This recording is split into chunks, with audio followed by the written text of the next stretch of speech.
Hi friends, അപ്പോൾ നമ്മൾ ഇന്നുണ്ടാക്കുന്നത് custard fruit സാലഡാണ്. അപ്പോൾ അതിനായിട്ട് പാല് വേണം, വറുത്ത സേമിയ വേണം, കസ്റ്റേർഡ് പൗഡർ വേണം. എന്നിട്ട് നമുക്കിത് ഇങ്ങനെ ഉണ്ടാക്കുന്നത് നോക്കാം. ആദ്യം പാല് തിളപ്പിക്കുക, അതിലേക്ക് പാല് തിളച്ച് വരുമ്പോൾ കുറച്ച് സേമിയ ചേർക്കുക. സേമിയ ഒന്ന് വെന്ത് വരുമ്പോൾ അതിലേക്ക് 2 സ്പൂൺ കസ്റ്റേർഡ് പൗഡർ മിക്സ് ചെയ്തിട്ട് അത് ചേർക്കുക. ആവശ്യത്തിന് പഞ്ചസാര ചേർക്കുക. അതിനുശേഷം അത് ഒന്ന് തണുക്കാനായിട്ട് മാറ്റി വയ്ക്കുക.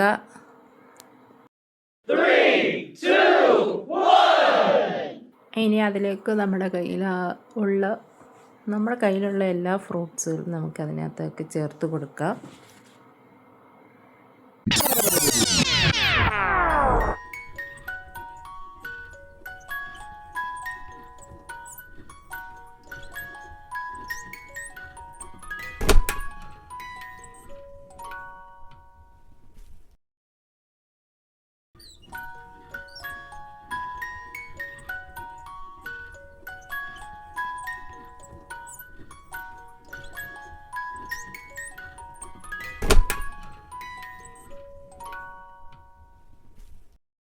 നമ്മുടെ കയ്യിൽ കട്ട് ചെയ്തിട്ട് വെച്ചിരിക്കുന്ന ഫ്രൂട്ട്സുകളെല്ലാം നമുക്ക് ഈ കസ്റ്റേർഡിൻ്റെ മിക്സിലോട്ട് ആഡ് ചെയ്ത് കൊടുക്കാം.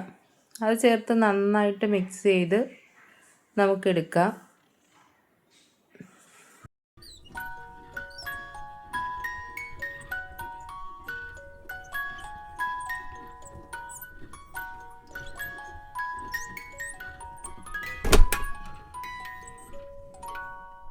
ഇതിലേക്ക് കുറച്ച് ഐസ്ക്രീം കൂടെ ചേർത്ത് കഴിഞ്ഞാൽ കസ്റ്റേർഡ് ഫ്രൂട്ട് സലാഡ് റെഡിയായി.